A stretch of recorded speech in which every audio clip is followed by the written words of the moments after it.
바울이 이같이 변명하매 베스도가 크게 소리내어 이르되 바울아 내가 미쳤도다 내 많은 학문이 너를 미치게 한다 하니 바울이 이르되 베스도가 가여 내가 미친 것이 아니요 참되고 온전한 말을 하나이다.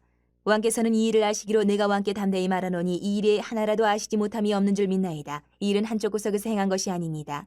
아그리빠 왕이여 선지자를 믿으시나이까 믿으시는 줄 아나이다. 아그리빠가 바울에게 이르되 내가 적은 말로 나를 권하여 그리스도인이 되게 하려 하는도다. 바울이 이르되 말이 적으나 많으나 당신뿐만 아니라 오늘 내 말을 듣는 모든 사람도 다 이렇게 결박된 것 외에는 나와 같이 되기를 하나님께 원하나이다 하니라. 왕과 총독과 번이게와 그 함께 앉은 사람들이 다 일어나서 물러가 서로 말하되 이 사람은 사형이나 결박을 당할 만한 행위가 없다 하더라. 이에 아그리빠가 베스도에게 이르되 이 사람이 만일 가이사에게 상소하지 아니하였더라면 석방될 수 있을 뻔하였다 하니라. 위대한 대사라고 제목을 정했습니다. 지금 우리가 이 읽은 요 장면의 역사적인 배경 상황을 살펴보면 정말 대제사장을 중심으로 해서 유대교의 지도자들이 정말 끈질깁니다. 대단한 집념입니다. 무슨 집념이냐? 바울을 죽여야 되겠다. 거기에 모든 것이 초점이 거기에 다 맞춰져 있어서 바울을 잡으려고 모든 수단과 방법을 가리지 않고 총동원을 하는 상황이에요. 그래서 소아시아를 다니면서 전도 여행을 하던 바울이 이제 로마를 거쳐서 서바나로 가려고 계획을 잡고 있는 중에 그쪽으로 가는 길은 닫히고 예루살렘으로 가야 할 일이 생겼습니다. 그런데 예루살렘으로 가면 지금 암살단이 기다리고 있어요. 그럼에도 불구하고 바울은 하나님의 인도하심이 예루살렘이기 때문에 그쪽을 향하여 가게 됩니다. 바울은 벨릭스 총독에 의해서 2년 동안 갇혀 있다가 이제 총독이 바뀌었어요. 후임자가 왔습니다. 베스도가 와서 다시 재판을 합니다. 가이사랴 빌립보에서. 그런데 베스도 총독이 이제 유력자들을 다 모아놓고 도대체 무슨 잘못을 했길래 이 유대인들이 그 실력자들이 바울을 못 죽여서 이렇게 안달을 하는가. 다 모여서 바울에게 또 한번 변명을 해봐라. 변호를 해봐라. 얘기를 합니다. 그것이 오늘 내용이에요. 우리가 읽은 내용. 바울이 쫙 얘기를 합니다. 그 얘기를 다 듣고 질문도 하고 대답도 하고 그 결론은 뭐냐? 유대인들이 바울은 죽어야 된다고 주장하는데 거기에 걸릴 만한 아무런 증거가 없는 거예요. 근거가 없는 거예요. 이 죽일 사항이 아닌 거죠. 사형, 십자가 이거하고는 전혀 상관없는 거예요. 당시에 로마 제국은요, 국가에 대한 반역죄는 정말 엄중하게 처벌했습니다. 십자가에 달았어요. 최고의 악행이에요. 그런데 정반대로 로마 제국은 각 민족들을 워낙 많은 민족을 정복하고 제국을 이뤘기 때문에 그 민족마다 고유의 종교에 대해서 신앙에 대해서는 나름 관대하게 좀 관용을 베풀어 줬어요. 반역을 하지 않는 한 종교는 자유의 영역으로 이렇게 풀어줬어요. 로마 제국. 그런데 바울의 이야기를 들어보고 대제사장들과 바울의 그런 얘기들을 들어서 본 결과 로마 제국에 대한 반역의 그것은 하나도 없어요. 다만 그냥 유대인들끼리 종교 문제인 거예요. 종교 문제. 더 이상 로마 제국이 처벌할 이유가 없는 거예요. 그런데 이 베스도 총독은 이제 갓 후임으로 왔기 때문에 벨릭스 총독의 후임으로 유대 총독으로 왔기 때문에 그렇다고 아무런 문제 없다고 그 대제사장들이 죽여야 됩니다 하는 바울을 덜컥 풀어주자니 이제 갓 유대의 총독으로 왔는데 이 실력자인 대제사장과 실력자들에게 점수가 깎일 것 같고 어려움이 생길 것 같으니까 덜컥 풀어주지는 못하는 거예요. 죄는 없는 거는 알겠는데 이 정치적인 묘한 관계가 엮여버린 거예요. 그래서 유대인들의 요구에 따라서 그러면 여기서도 죄가 없으니까 쉽게 생각한 거야. 예루살렘에 가서 재판을 한 번 더 해가지고 거기서 무죄 선고를 하면 되겠다. 그럼 예루살렘으로 호송을 해서 바울을 거기서 재판할 때 무죄를 잡자. 뭐 이렇게 생각을 했던 것 같아요. 그래서 예루살렘에 가서 다시 재판을 하려고 했어요. 이 소식을 들은 바울은 알았던 거예요. 내가 예루살렘으로 돌아가면 가는 길에 암살단이 나를 죽일 거라는 소식을 이미 다 들었어요. 그래서 한 번도 사용하지 않은 카드를 딱 꺼내듭니다. 그게 뭐냐? 나는 로마 시민권을 가진 사람이다. 유대인이자 로마 시민권자다. 로마 시민권은 재판을 로마 황제에게 받을 권리가 있다. 로마 시민권을 딱 내밀어서 나는 예루살렘에서 재판받지 않고 로마에 가서 가이사 앞에서 재판받겠다. 나를 로마로 보내달라. 이렇게 권리를 주장을 합니다. 이것은 함부로 꺾을 수가 없는 거예요. 로마 시민권을 가진 사람에게는 총독도 그 말을 들어줘야 되는 거예요. 그래서 결국 예루살렘에서 재판을 받지는 않고 로마 군사들의 보호 아래 로마로 호송이 돼서 로마로 가서 재판을 받게 됩니다. 육신은 결국 결박이 됐어요. 군사들에게 잡혀가니까. 육신은 결박이 돼서 호송이 되어가지만 이 바울은 영적으로는 하나님의 섭리 가운데서 로마로 가서 복음을 전하는 계획이 착착착 이루어지고 있는 거예요. 복음의 대사로 로마를 향해 그 당시 제국의 심장부라고 하는 로마에 가게 된 거예요. 복음을 들고. 여러분, 바울은 이전에도 여러 차례 끊임없이 어려운 난관에 빠졌습니다. 우리가 주일 오후에 공부할 때도 바울의 1차, 2차, 3차 전도 여행을 공부하면서 봤지만 단 한 번도 쉽게 뭔가 복음의 전도 여행이 풀려진 적이 없어요. 어디를 가든지 난관이고 어려움이고 목숨이 걸리는 전도 여행을 했단 말이에요. 그런데 이번에 당한 이 사건은 그 중에서도 가장 어려운 난관의 일이었어요. 유대인들이 벼르고 별러서 이번에는 기어이 죽이겠다. 예루살렘으로 오기만 해라. 정말 최악의 상황인 거예요. 최악의 상황. 그들은 바울을 잡기도 했습니다. 그래서 죽이려고 했는데 그 소요 가운데 로마 관원들이 병사들이 투입이 돼서 그들을 정리하고 관원으로 일단 데리고 가는 바람에 실패했어요. 그리고 이번에 예루살렘으로 오면 그 호송하는 길에 아예 오기도 전에 우리가 암살을 해버려야지 했는데 그것도 이번에 실패를 또 한 거예요. 하나님의 보호 아래 로마 병사들의 보호를 받고 예루살렘에 올라온 임무를 마치고 예루살렘 성도들, 교회 성도들에게 그 모든 이방 교회들이 해준 구제 헌금들을 또 다 전달을 하고 할 거는 다 했어요. 그런데 로마 병사들이 보호를 하고 있으니까 이 암살단이 접근을 못하는 거예요. 접근을 못하는 거예요. 로마군의 손을 빌어서 하나님께서 바울을 보호하시고 예루살렘의 일도 사역도 감당하게 하시고 또 그것을 무사히 빠져나오게까지 해주세요. 그래서 로마로까지 인도해 주세요. 여러분 한번 생각해 보세요. 잡혔어요. 결박당했습니다. 이건 최악의 상황이야.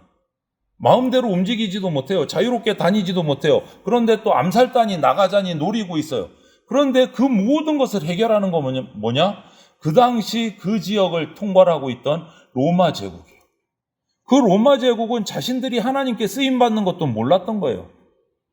복음의 대사인 바울을 자기들의 법령에 따라서 로마 시민권자니까 잡아서 가이사 앞에 데리고 가는 게 자기들의 책임인 거예요. 그러다 보니까 암살단으로부터도 보호가 되고 여러 가지 어려움으로부터도 보호가 되고 그리고 여차저차 배를 타든 말을 타든 로마까지 가려면 정말 멀고 험한 길인데 로마 군사들의 경호를 받으면서까지 로마까지 촥 입성을 해요. 이거보다 안전한 방법이 거기서는 그 당시에는 찾을 수가 없는 거예요. 바울은. 이거를 누가 해내겠어요? 기가 막힌 하나님의 반전의 역사신 거예요. 로마의 복음을 전하기 위해서. 그 당시 세계의 중심, 심장이라고 하는 로마의 복음을 전하기 위해서 바울을 이렇게 인도해서 로마까지 가게 하는 것이 하나님의 역사예요. 어려울 때 하나님은 길을 베푸십니다. 어려울 때. 우리는 어렵다고 지금 최악이라고 하는데 그게 최고의 길인 거예요. 보세요, 바울은. 지금 제일 목숨이 경각에 달려있고 언제 암살당할지 모르고 언제 어떻게 될지 모르는 상황, 최악인데 사람의 눈으로 볼 때는 최고의 환난 길인데 지금 우리가 역사의 상을 보세요. 가장 안전한 방법인 거예요. 가장 안전한 방법. 이것이 하나님의 역사예요. 하나님의 섭리예요. 유대인들의 그 암살 보복의 손길에서 하나님은 바울을 로마 병사를 동원해서 보호해 주셨어요. 그리고 그가 가려고 했던 로마까지 로마 병사들의 보호 아래 복음 전도의 사명, 복음의 대사로서의 길을 갈 수 있도록 로마까지 완전히 프리패스인 거예요. 로마 병사가 죄인을 끌고 가는데 누가 막을 거예요? 아무도 막지 않아요. 프리패스로 그냥 직행을 해가지고 로마까지 골인을 한 거예요. 입성을 한 거예요. 가장 어려운 방법인 것 같고 가장 어렵고 환난인 것 같은데 그때 하나님은 가장 좋은 길을 선택하게 하십니다.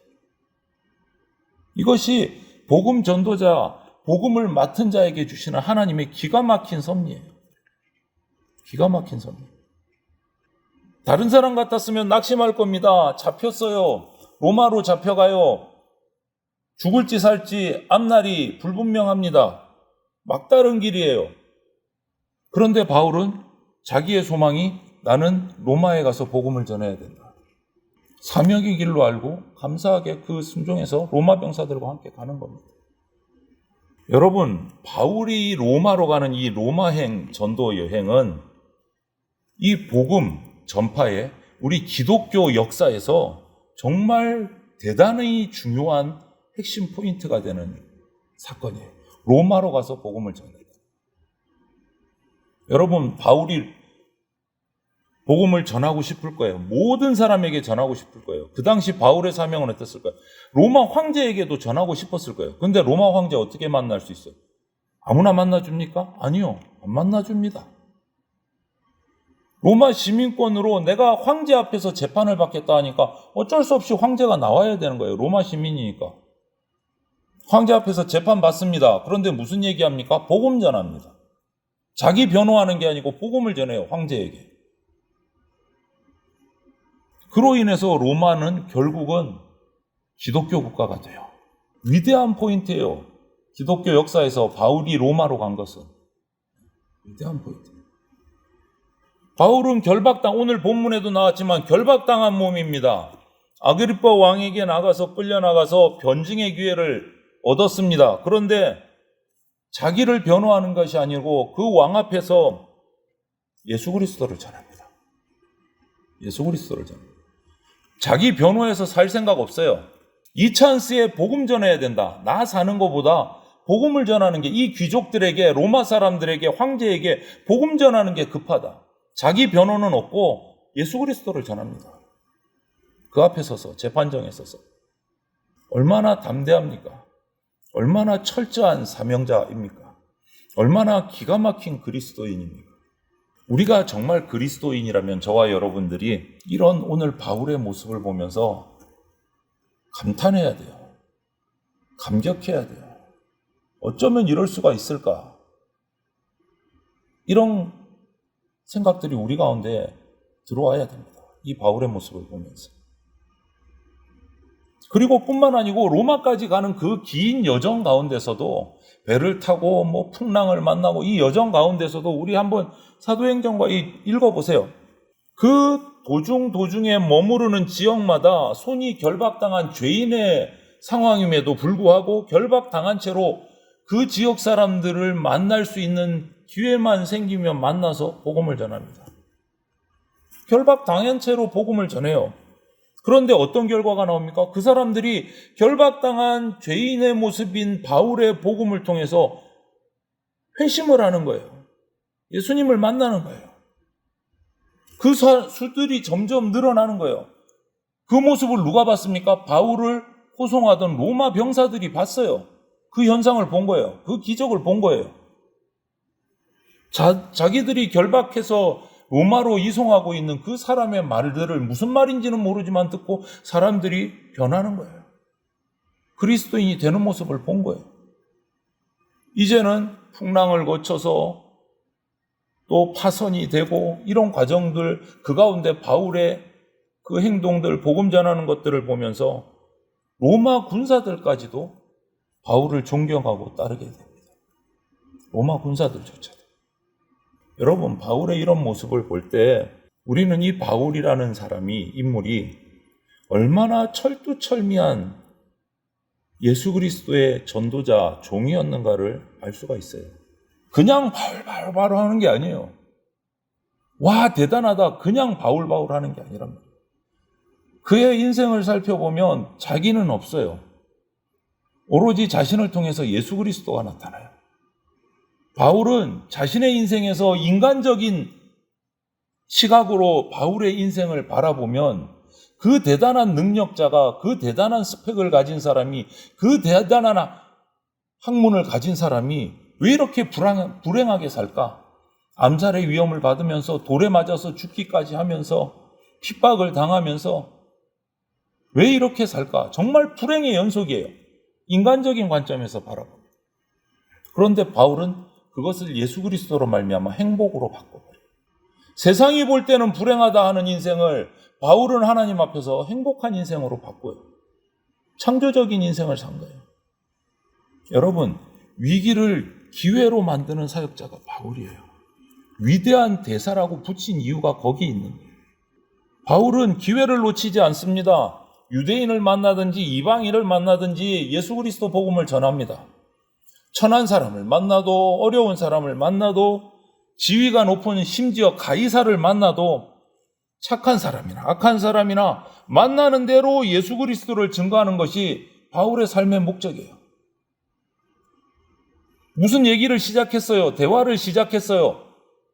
결론은 뭡니까? 기승전 예수 그리스도예요. 바울은 무엇으로 시작했든지 결론은 예수 그리스도래요. 그것이 바울이에요. 그리고 이 바울의 생활 태도에서 또 특별한 점을 우리가 발견을 해요. 유대인에게는 유대인처럼, 사실 자신도 유대인이지만 또 이방인에게는 이방인처럼 처신을 합니다. 낮은 때는 또 낮게 처할 줄도 알아요. 높을 때는 높아질 줄도 알아요. 자신을 해치려고 하는 사람에게까지 가까이 가요. 결론은 뭡니까? 낮아졌다가 높아졌다가 위험해졌다가 행복해졌다가 기승전 그의 마지막은 뭡니까? 예수 그리스도 전하는 거예요. 그게 삶의 태도였어요. 낮아지는 이유 예수님 전하려고, 높아지는 이유 예수님 전하려고, 어려움 가운데 나가는 이유 예수님 전하려고, 즐거움 가운데 나가는 이유 예수님 전하려고. 이게 바울이에요. 위대한 복음의 대사라고 말하지 않을 수가 없는 거예요. 바울을 향해서. 우리는 바울의 이런 생활을 보면서 저와 여러분들 그리스도인으로서의 삶을 한번 살펴봐야 돼요. 나는 스스로 나보다 못한 사람들 멸시한 적은 없는가? 나도 모르게. 나보다 또 앞서가는 사람들에 대해서는 시기하고 질투하는 마음을 품은 적 없는가? 또 나에게 예수님을 사랑하고 섬기는 기회가 왔는데 놓치지는 않았는가? 또 십자가를 져야 할 때 피하지는 않았는가? 우리 살펴봐야 돼요. 바울의 삶은 이 모든 것들 가운데 가장 먼저 달려나간 인물이 바울이다. 여러분, 예수님을 증거하는 때는요, 기다려주지 않습니다. 훅 지나갑니다. 기회가 왔을 때 증거하셔야 되고, 찬스가 왔을 때 예수님을 자랑하셔야 돼요. 우리의 삶의 순간순간에 복음을 전할 찬스가 왔을 때 예수님을 외치셔야 돼요. 예수님을 자랑하셔야 됩니다. 그러려면 준비가 되어 있어야 돼요. 예수님을 자랑할 준비가 되어 있어야지. 콕 찔르면 예수가 나와야 되는데 준비가 안 돼 있으면 콕 찔르면 아야 하고 끝난단 말이에요. 준비가 안 돼 있으니까. 위대한 주님의 복음의 대사 바울, 이 바울이 가는 길은요, 처음부터 끝까지 험한 길이었어요. 편안한 길이 없었어요. 그런데 그것을 행복해 했어요, 바울은. 그런 환경에 개의치 않고 하나님이 자신에게 맡긴 이방 전도에 대한 사명에 초집중을 했어요. 저와 여러분들이 바울과 똑같이 예수 그리스도의 복음을 위임받은 대사입니다. 그 대사로서 이제 우리가 합당한 삶을 살아야 됩니다. 우리가 하나님의 복음을 받은 대사로서, 위임받은 대사로서 정말 바울처럼 합당한 삶을 살아가게 되면 오늘 바울에게 베푸셨던 그 상상할 수 없는 기가 막힌 보호와 인도하심이 우리가 경험하게 돼요. 우리 삶 속에서 직접 저와 여러분들, 우리 집사님, 장로님들 경험하게 돼요. 그리고 하늘의 상급을 누리는 결코 세상이 넘어뜨릴 수 없는 그런 삶을 살게 됩니다. 오늘 우리가 이 바울의 삶을, 사명자의 삶을 보면서 저와 여러분들이 결단합시다. 내가 복음의 대사로서 합당한 삶을 살아가자. 그때 하나님의 보호하심, 인도하심을 우리가 경험하고 하늘의 상급을 누리게 됩니다. 여러분, 결코 세상이 우리를 넘어뜨릴 수 없는 하늘에 속한 백성들이 다 되시기를 이 시간 주님의 이름으로 축원을 드립니다. 아멘.